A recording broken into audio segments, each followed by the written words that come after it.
When it comes to a remote team, it is so important to lead with caring about the team and lead with a people first mentality because the good work follows after. At the end of the day, it's people. And if there's one thing that can transmit across continents and through a screen is the feeling of someone really hearing you and really respecting you and feeling like your voice is cared and heard, right? You're pretty adamant about the bootstrapped method of starting businesses. I wanted freedom to not have to clock in somewhere. And then, I wanted to make more money, of course. Do I really need to find some crazy complex problem to solve and raise a bunch of money to attack it in order to achieve the two things that I'm actually trying to achieve in reality? No, probably not. Some people are a little too smart for their own good and they want to attack the most complex problem and have the most complex solution without really auditing where their values are and why they're actually going after that thing. It's no secret that entrepreneurship can be a lonely game. It can feel like you're the only person doing what you're doing. So just finding those like-minded people, you learn a lot. They just get it differently than friends who maybe aren't doing what you're doing. They see it in a different lens, the same lens as you, than other people in your world, right? It's amazing for your mental health.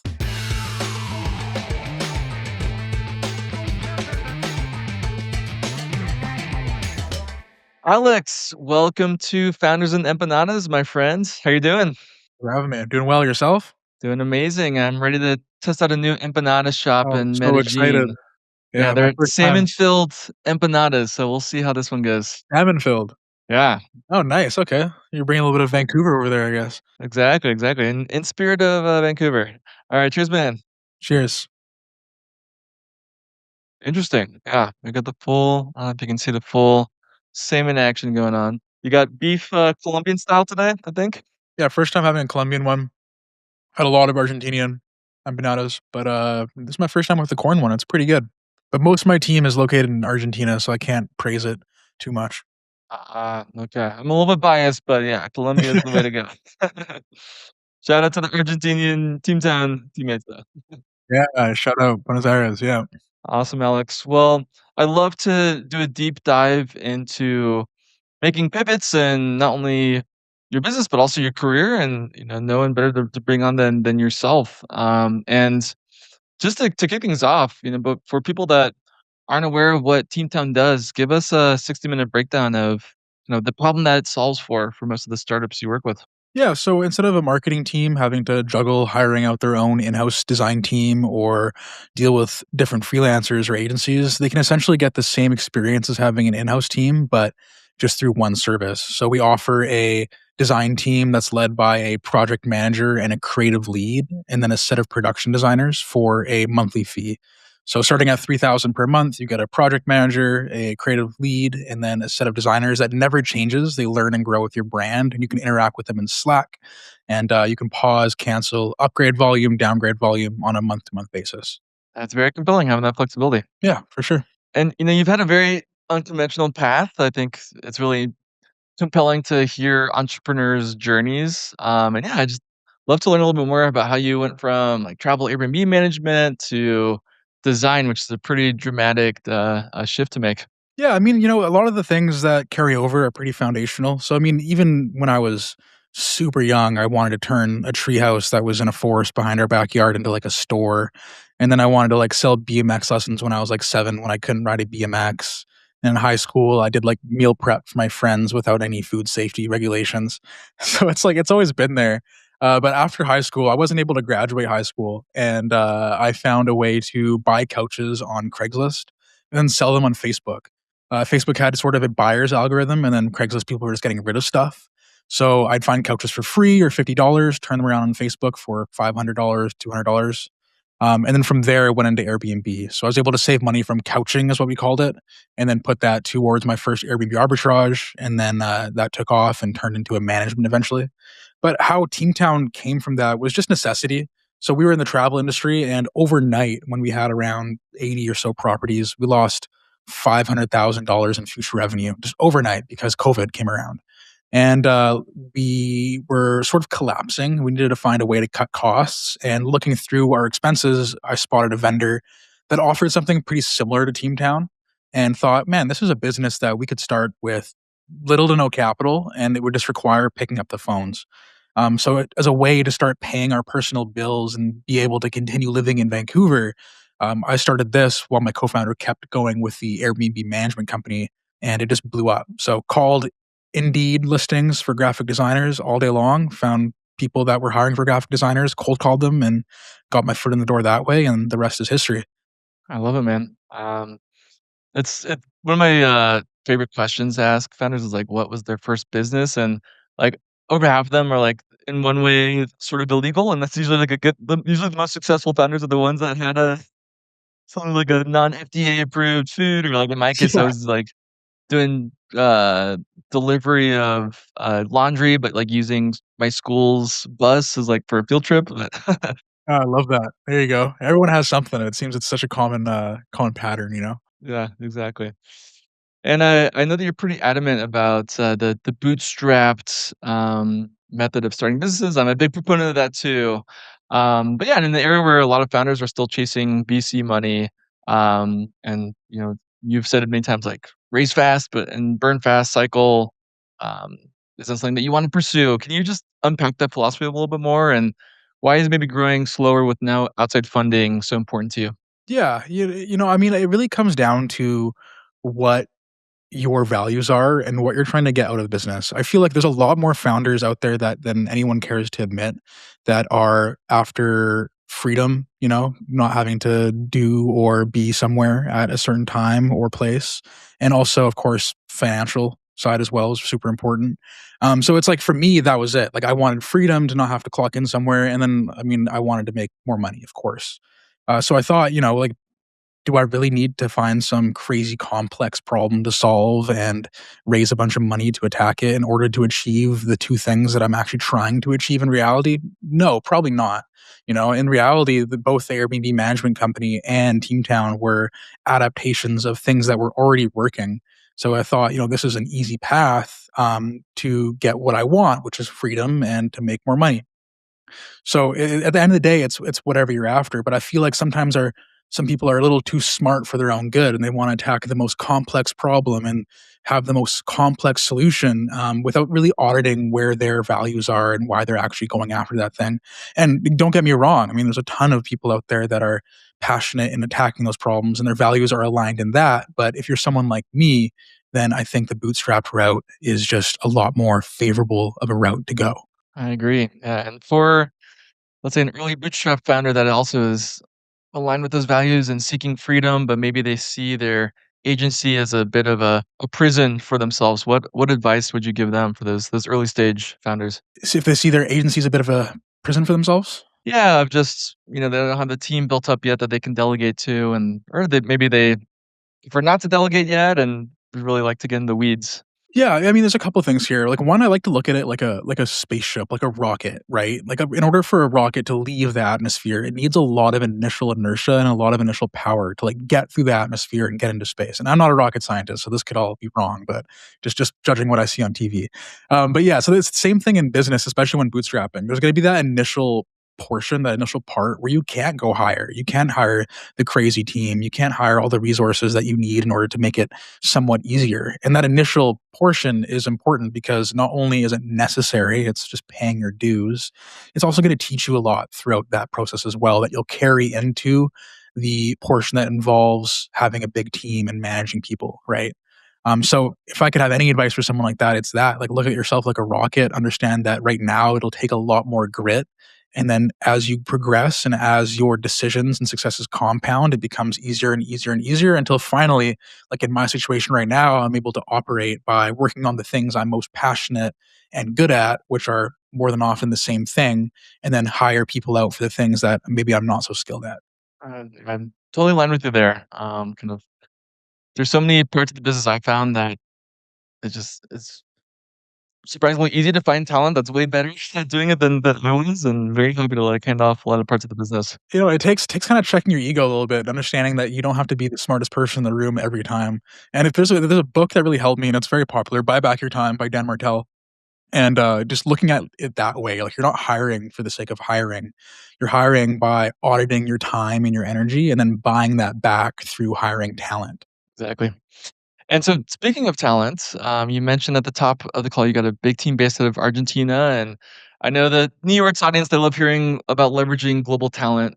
So yeah, I'd love to learn a little bit more about how you manage a worldwide team and really deliver a cohesive service with teammates across different regions.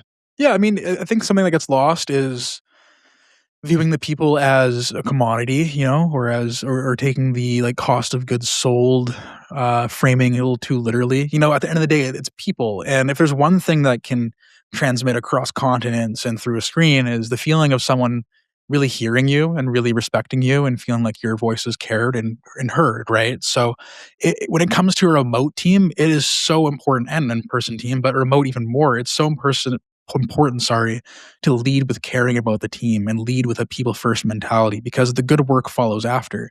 But you know, if you're viewing people on a screen or people through a screen or people as numbers, then you're not close enough to it. You don't feel the humanity like you should, and that's something that will get lost very often as someone scales a company or as the number turns from 20 to 30 to 40 to 50. It's important to keep that people first approach, right? Yeah, and any maybe lessons you've learned of still keeping that small team feel and really core culture as you scale the team? Maybe any best practices about keeping culture alive with a remote team? Yeah, yeah. I mean, I think as you hire, the leaders that you hire are really important. And there's two sides to that. One, the leaders, you want to make sure that you're hiring people that take what I said earlier very seriously, like leading with people first and caring about the person first. And also it reduces the amount of people that you're exposed to. So now for me, instead of, you know, managing 25, 30 people and having to show up a certain way for each of those calls, each of those interactions, I'm making sure that for my interactions and my meetings with my leaders, that I'm coming in with the best energy possible, you know, that can be sort of infectious because I know it will flow downstream. So it's like basically you can have a leverage by having leaders and showing up the best way possible for those leaders because that'll just trickle down to the rest of the team. Absolutely. I'm curious, what do you do for just team engagement? Do you have maybe like a monthly town hall or events that you do? Yeah, how do you keep the team active? Yeah, I mean, we have a monthly all hands, which is a big hit for our team. It's I try to focus it as much as possible on what happens outside of work just as much as inside of work. So the icebreaker will always be related to something outside of work so we can bring that to the workplace and kind of know each other a little bit more. And of course, team updates, team wins, team like sharing everything that we're doing, all the wins that we're having, and sharing that together and experiencing it together.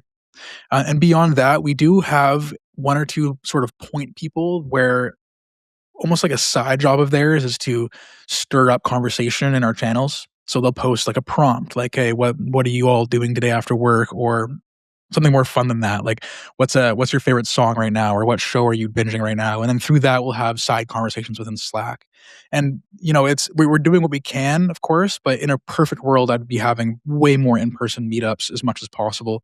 We've done one, with just the leaders, and it was amazing. It was transformative for the relationships that we have with them. And there was just a recent meetup with our Argentinian team, but to have everyone in one place would be amazing. And I see you guys do that as well, which I'm very envious of. Yeah, it's a little bit hard to calculate the ROI, like, when I'm reviewing with my CFO these in-person meetups, but I just know from, like, team retention and just amount of buy-in for the company, and also just, like, them being able to have, like, more context and understanding of, like, what departments are working on that they don't really typically interact with, that goes a long way. Yeah, I mean, I feel like there's a lot of things that you'll hold back over a computer screen or by typing it out, but you won't in person, you know. And so I'm not talking like holding back opinions. I'm talking like praise, even, or like a comment that adds to someone's conversation. Like these things happen more naturally in person. We don't have to physically type it out. Exactly, yep. Yeah. Alex, any learnings around, like, cultural nuances of the different countries you have teammates in, or just any kind of best practices that you found over the years? Yeah, I mean, for us, we hire mostly in Latin America, and I mean that has been great for the culture for the time being. But of course, that becomes harder as you scale and needing to hire elsewhere. So, I mean, it is something on the top of my mind is how can we make sure that as we bring on more Canadian talent, for example, that the culture isn't split between here's our Canadian talent and then here's our Latin American talent. We want to make sure that we maintain that as we go on. So, I mean, I don't have any crazy answers yet because I haven't experienced the problem. Right now, our culture is very strong, but I feel like a big contributor to it being very strong is the geographical location of all of our talent. So it's a thing to attack sooner than later when we hire Canadian talent. Yeah, and I feel like a lot of US companies overlook Canada. Um, I've been so impressed, I mean, and just the cost differential compared to US for essentially the same thing, is really dramatic. But yeah, it's a shout out to all the fellow Canadians out there. I really hoping that more US companies kinda look towards Canadian talent in 2026. Anything that any, like, takeaways that you've found with being a Vancouver-based company? Yeah, I mean, the thing about Vancouver, and I can speak separately for Toronto. The thing about Vancouver is the scene is very young, and it's not young because it hasn't been around for a long time. It's young because there hasn't been a lot of intentional effort to grow it and mature it. But there's some really good work being done by Joel Hansen, for example, at LOI, for a co-working space called North House that I'm a part of. And I think these spaces are just so important because now it's like we have this space in Vancouver where all these startup founders that are vetted are coming in and working on their thing. We're holding events. We're going to sports games together. We're building like a community that just wasn't there before. So if I could say anything for Vancouver specifically is it's underestimated. I think a lot of people overlook it, but there is some serious talent here and there are some hungry people here as well. Absolutely. I've talked with a couple Canadian-based engineers, and most of them were self-taught and just very, very passionate about it. So, this is, the only couple data points I'm working off, but I've been very impressed on my end. Yeah, Canada's great, man. Shout out Canada for sure. I mean, I'm a very happy and proud Canadian. Heck yeah. Awesome, Alex. So I think we need a little empanada, intermission. How are yours coming along? Solid. I don't want to. I guess I kind of have to be truthful here. I do kind of prefer this over the Argentinian ones. I like the corn. Whatever it is, the corn outing. It's really good. Que viva Colombia. Let's go. Yeah, I haven't had one of these in so long since I was in Argentina actually last Feb.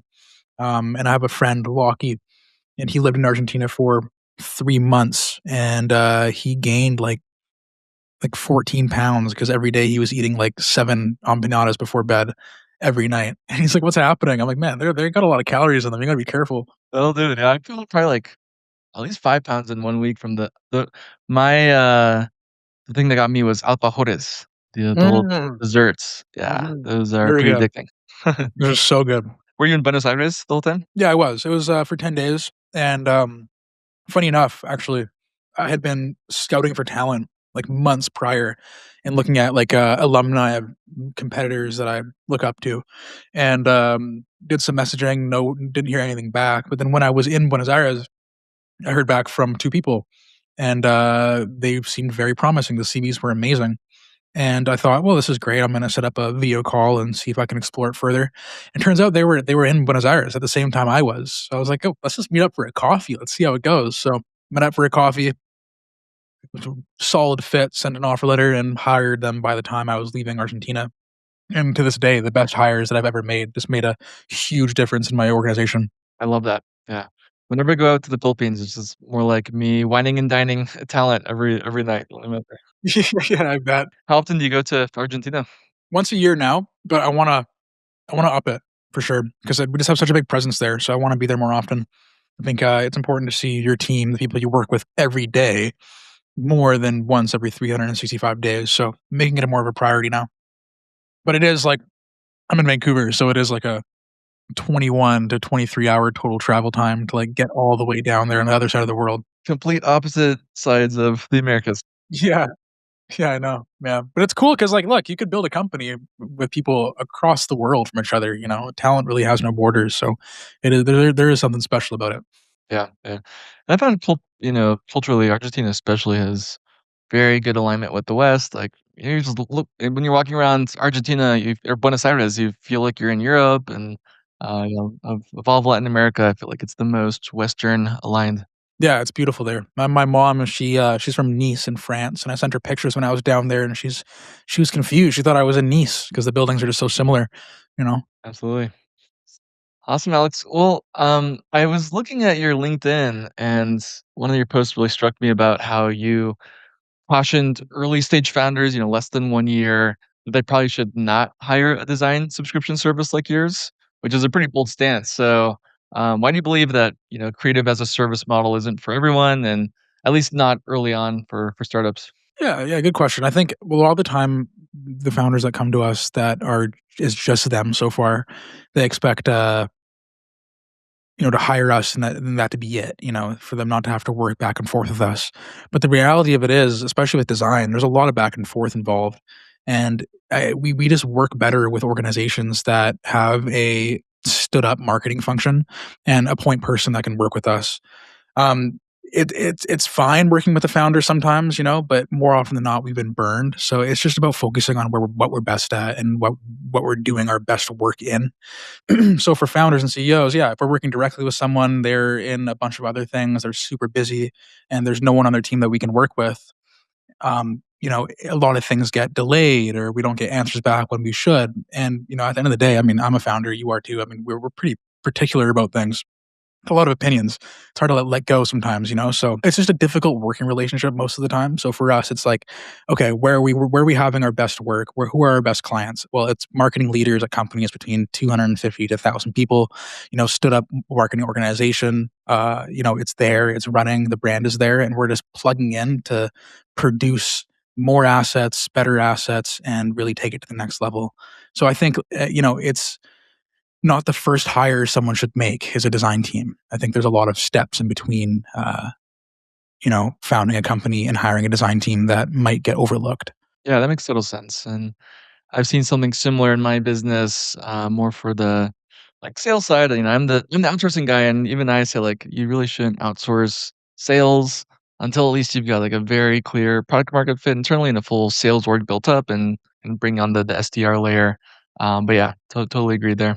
Yeah, I think it's like that rocket ship analogy I was talking about. There is like I don't know, there's something watching or something where you need to pay your dues. It's like for whatever reason. So it's like even for us, like I woke up every morning in the early stages of Teamtown and just wrote a ton of blogs every day to get our SEO going and like read courses and did all the training I could to like get our SEO off the ground. And then once it had traction, once we were getting demos and we had traffic, then I was able to hire an agency, pass them the work, and they were able to 10x it.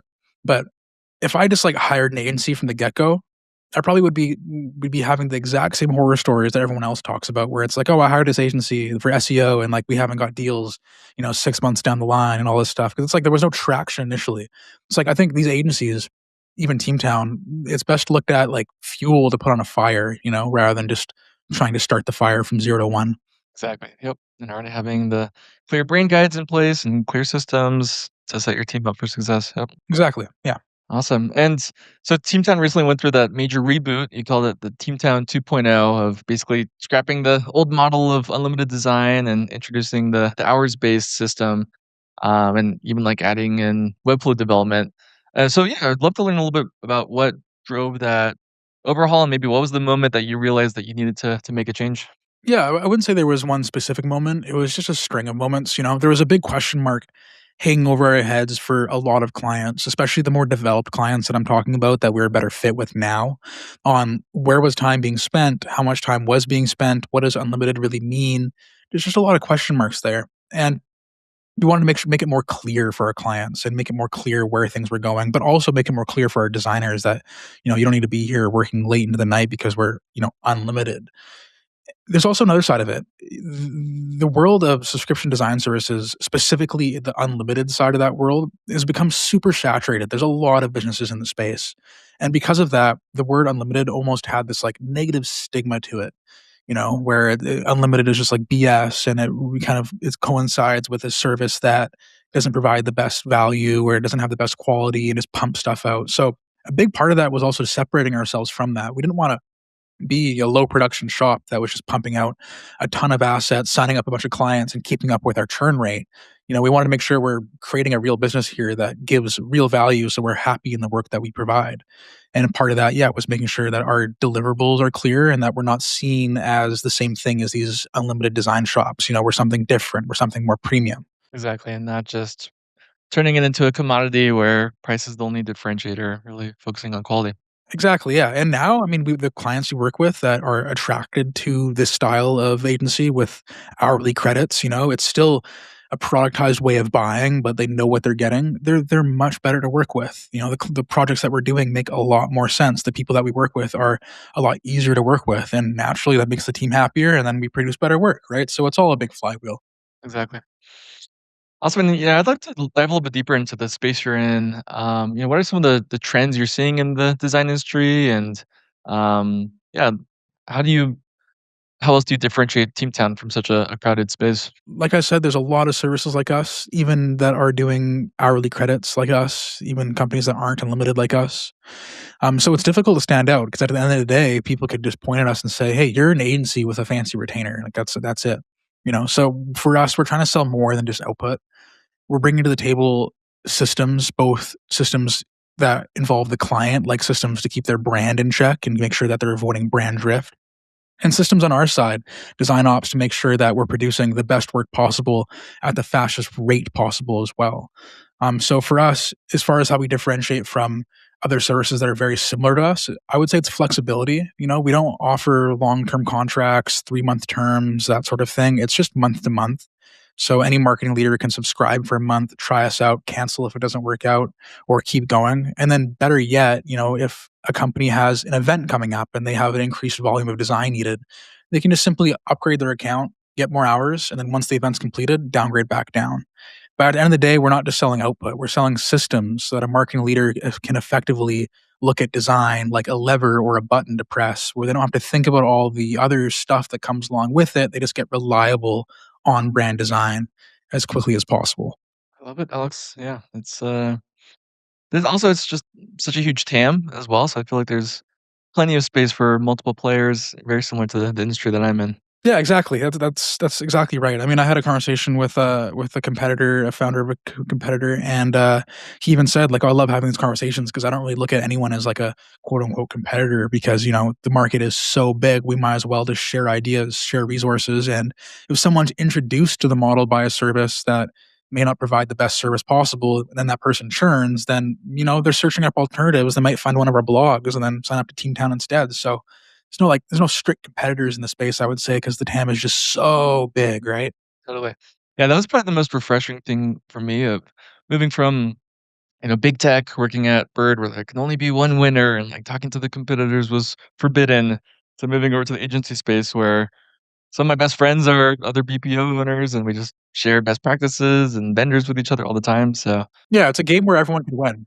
It's like there's no one has to lose here. Everyone can win together, and that's one of the best kind of games to be in. yeah, exactly. I wish that tech didn't look at everything as like a zero sum game. Yeah, yeah, exactly. Awesome, Alex. And one thing I also want to dive deeper into you is just founder community. So we're both in the Hampton founder Shout group. out Shout out Hampton. Hampton. Yeah, I missed out on that Formula One trip. That looks pretty epic. you did miss out, man. That was one of my favorite Formula or not Formula Hampton events yet, but there's a couple coming up that you could join that are just as similar. I'm actually going flying out this Sunday to Tahoe for the ski trip. Nice, nice, good stuff. Love it. Yeah. But yeah, I mean, I'd love to learn a little bit more about you about just how the community of founders has helped you, and maybe for other founders that are listening in, why they should look at joining either like a local group or even in some ways kind of connecting with competitors to get that sense of community. Yeah, I mean, it's no secret that entrepreneurship can be a lonely game, but you add in living in somewhere like Vancouver, for example, or a lot of small towns around the world, then it's an even more lonely game. It can feel like you're the only person doing what you're doing, which can be bad for your ego, but it's also just lonely as well. So I think, it's just so important to be exposed to as many other situations as possible. Whether someone has a design service company like me, or they're running a marketing agency for a diesel truck business or whatever it is, there's always things to pass on. There's always things to learn. And if I've noticed one thing, even at Hampton events, people are coming to the table talking about things that aren't even related to business. It might be about a marriage. It might be about kids. It might be about something else. And, you're having conversations with people that get the context of what you're dealing with. And because of that, they can add a lot more color to the conversations outside of business as well, because they have that context of what you're dealing with outside of that thing. So it's just about finding your people. And if Hampton's done one thing for me, it's been helping me find my people. There's not one person in Hampton that I've met where I'm not like, oh, this guy's become my kind of person. So just finding those like-minded people, you learn a lot, you can let go of a lot, you can talk a lot, and if anything, it's amazing for your mental health. Absolutely, yeah. The last event that we went to together in October, I like went in with the intention of I'm gonna dive into how to make this new chief growth officer hire the most effective possible, like business oriented, and I ended up just talking about relationships. The and Yeah. how to navigate things with my girlfriend the whole time with other founders. Yeah, exactly, right, and that's the beautiful part about it, because you know, they just get it differently than friends who maybe aren't doing what you're doing, and it's just like it doesn't have to be business related. They just get you maybe your relationship issues, they see it in a different lens, the same lens as you, than other people in your world, right? So, there's something just so rewarding about that. I can't even slap enough value onto it, right? Totally, totally. The one thing though I missed out on at the October retreat was so on the jot form or the type form, I clicked the wrong box apparently, and I didn't get to go with you on skydiving. So I ended up doing like That was so 3 disappointing. yeah, I did like 3 hours of intensive meditation. Honestly, I probably needed that more than, skydiving. Yeah, we were doing different things for sure. I was jumping out of a plane, and you were, doing meditation. And I was in the lotus position, yeah, for 3 hours, and then they wanted us to do a walking meditation after, like, literally all of the blood was drained out of my right leg, so my walking Yeah. meditation was basically me, like, crawling on the ground for 30 minutes, but we made it work. It was fun though. I mean, I have a video of me jumping out of the plane and I'm screaming at the top of my lungs. I went skydiving when I was like 13, 14, and I wasn't scared at all because at that age you just think you're invincible, you're never gonna die. And I wasn't scared. I was just having fun. But this time, you know, at the ripe age of 28, I was terrified, man. Whole way up there, I was like on ChatGPT googling what are the odds, you know, like, trying to see if I'm gonna make it out or not. But it was fine. I made it. So Well, you got more to lose now, you got a whole team, across the world depending on you. yeah, yeah, exactly. The stakes are higher for sure. Yeah. Awesome. So, Alex, I'd love to dive a little bit deeper into like what the next 5 years looks like. How will AI maybe disrupt parts of your industry, and also just what do you hope Teamtown to look like in 2031? Let's say. Yeah, yeah. I mean, you know, starting with myself, at this point, this is the largest organization that I've ever led. And with that comes a lot of personal growth. Like, I'm going to need to grow a lot as a person, as a leader, to be able to handle the amount of people that we're bringing on and this thing that's kind of growing, right? It's more than me now. It's bigger than I am. And with that, I need to be able to grow. I'm almost a bottleneck for the company if I don't consistently grow myself. So for me, next 5 years, a lot of personal growth, a lot of whether it be mental or physical, you know, just to be able to handle what's coming on my way. And for the company, you know, we stay on top of AI as much as we can.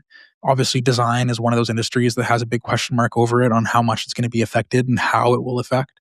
But at the end of the day, you know, I mean, a marketing leader isn't hiring us because they can't design. I mean, they can go on Canva and put something together, no problem. They're hiring us because they don't have the time or the care to, right? So whether our team is using Adobe or Figma or the latest AI tools, someone is using those tools, and it's going to be us.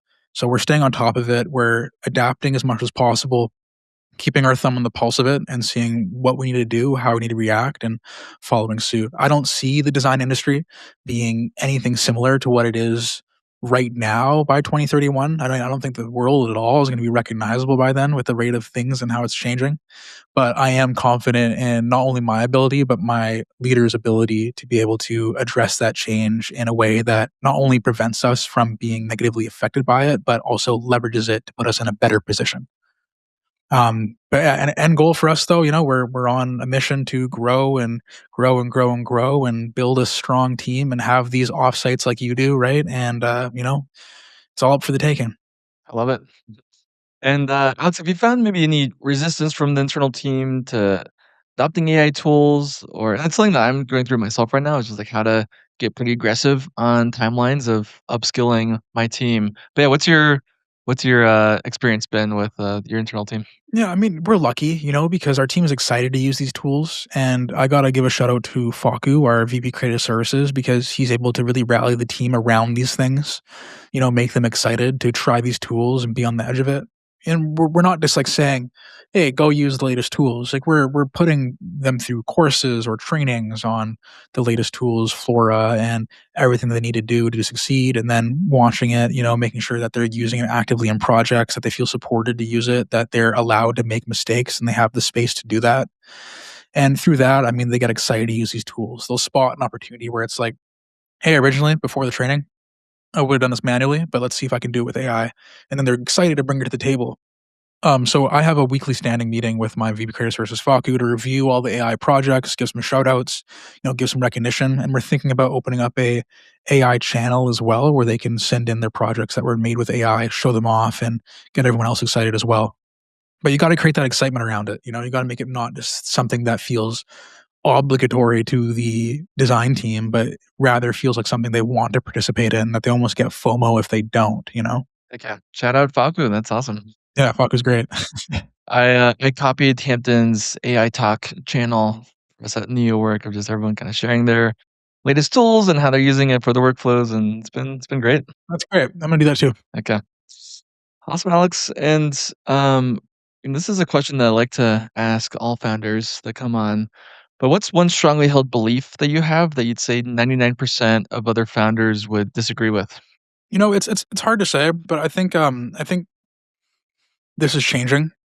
I think more people are gonna agree with me on this as time goes on, and more people already do, but if you rewinded 5 years, they wouldn't. But I think it's really important to pay yourself, to reward yourself. Um, Whether it be in the form of a salary or a quarterly bonus or something. If not for you, for everyone around you, it's important to reward yourself for the work that you've done and look back on that work and be able to say that because of that, I'm doing this. Because of that, I'm being paid this. Whatever it might be. Because if you don't, I mean, you're just work, work, work, work, work, and it doesn't seem like you're getting any sort of reward for it. And there's this weird, like, culture around restricting yourself as a founder or a CEO at a startup to like make sure that you're eating ramen noodles and that you're struggling and all this stuff. But I mean, you're just sinking your energy. You're sinking your time. You're sinking your energy, and you're not being fair to yourself. At the end of the day, if I can reward myself and of course reward the team as well, but if I can give myself like a vacation or I can pay myself enough to not be stressed out in Vancouver, then I'm going to show up to the meetings with my team that much better. I'm going to bring that much better energy. And because of that, that'll flow through the rest of the company. And I'm going to do my work that much better as well. I'm going to be just as inspired. So, I mean, if anything, like I would say, just try to kick the idea that you need to punish yourself, you need to flog yourself because you are the founder or the CEO, and to flip that and see how can I give myself more energy, more passion, more inspiration, more motivation by embedding rewards into the growth or into the goals that we have as a company and being able to take those rewards off the table, share it with myself, but not just myself, but also the team. So it's about not restricting yourself too much. Yeah, I found in my experience, I don't spend enough time celebrating the wins. It's like a fleeting feeling and then on to the next project. And I love that, Alex, just like kind of taking the time to slow down at times and, building that reward for yourself and it ends Yeah, up to enjoy producing life a much bit, bigger right? ROI for the business and everyone around you. Yeah, and that's at the end of the day, that's why we all got into this. Well, most of us, you like I said, you want that freedom, you want to make more money, and the biggest part is agency and having freedom and security. So even if it's a reward of like paying yourself out a bonus and putting it into the S&P 500 so you feel more secure, like that's still like a reward, right?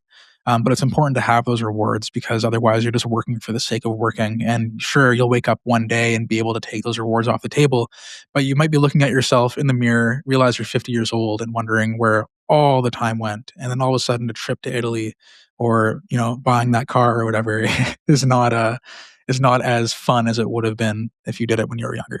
Exactly. Well said. And Alex, are there any books you're reading right now that you'd recommend to other founders? Oh yeah, I mean, I have like this. Aside from right now, there's like these foundational 4 or 6 books that I recommend to everyone. And the first one might surprise a lot of people. It's the biography of Ben Franklin. So I mean, Ben Franklin was the original like self-help guru, like this American startup guy, right? He really was. I mean, you should see some of the quips and whatnot that he had, the things that he says, and I mean, you can learn a lot about leadership, about innovation, about you know always being employed to something useful is one of his values through reading his biography, and it's a riveting story. Like it's really cool. So Walter Isaacson, Ben Franklin, my top recommendation. Got to read it. Have you read it, I have not. That's gonna add that to the list. dude? You got to give it a go. Yeah, it's so good. Another one is Principles by Ray Dalio. That one was a major shift, like a kind of a catalyst once I read it. When I read it, I was in Toronto because Teamtown had went from like 30,000 a month to like 5,000 a month, and I had to like move to Toronto to get a job. And I was wondering what to do with my life, and I got a recommendation from my brother about a book called Principles by Ray Dalio. and it really just like completely changed my mindset about why I'm doing what I'm doing, and how to approach not only work but also life. And it goes over how to look at your mistakes as ways to create principles so you never make that mistake again. And there's just a lot in the book that is just core to how I operate today. So huge recommendation as well. And Buy Back Your Time, I mentioned earlier. I mean, shout out Dan Martell. That guy's amazing. It's such a crucial book to read as you bring on your team members. Funny story about Dan Martell. I got that one back there. Yeah, there you go. Yeah, funny story about Dan Martell. He lives in Kelowna, which is near Vancouver, and there were a few times he does a Tuesday founders hike in Kelowna, so like anyone can go and like hike with him, and it's just hilarious because I drive out there from Vancouver and like message his assistant being like, "Hey, I'm coming out the founders hike. Like, can I like talk to Dan a little bit? You know, you hike the hill with him, ask a bunch of questions, get this like revelation of advice, you know, and you go home, you drive home, like reflect on it, act on it, and you'll go back out there to tell him you did it, right? And me and my buddy Lockie, we always laugh about it like it's a pilgrimage or something because we're going to like Kelowna, this like faraway land, and like hiking the top of the hill with this like prophet, you know. It's like yeah, it's just so funny. But yeah, shout out Dan Martell. I mean, that book was a huge change for me as well. How often does he do those? Every Tuesday, unless he's traveling. He's a dedicated guy, man. Yeah, the tech scene in Kelowna is growing quite a bit.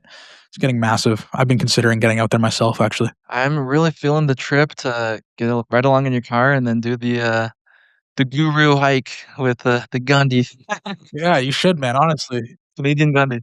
yeah. There's the you drive from Vancouver to Kelowna in the summertime. You go on the Coquihalla, which is like the highway of death or whatever they call it in the wintertime. It's like very dangerous highway in the winter, but beautiful in the summertime. And Kelowna's a great town with boats and jet skis and tubes and water skiing, all that stuff. It's like a lake town, it's a great time. I love Kelowna, man. Yeah, you had me at jet ski. Yeah, yeah, Our done our deal. mutual friend, Zuri and I, we've had some good times on the Colombian equivalent of that called I've Guatape. seen, yeah, I've Yeah, seen you yeah. guys are awesome, man. I love it. Awesome, Alex. Well, where can people find out more about you and Teamtown online? Yeah, so I'm most active on LinkedIn. So you just search up Alex Stewart, Teamtown on LinkedIn. That's where I post the most, and then also on Instagram, Alex RR Stewart. I post there a lot of short form video, a lot of day in the life sort of stuff, but mostly I'm active on LinkedIn, and you can reach out to me there. Incredible. Well, I'm really grateful for you coming on today and sharing some empanadas with me. I appreciate it. These are amazing. Yeah, and I've got some books to order on Amazon tonight. Thank you for the Rex. Yeah, tell me how it goes, especially the Ben Franklin one, man. I got to hear your opinion on that for sure. Absolutely. All right, cheers, Alex. Thanks so much. Take care. Bye bye.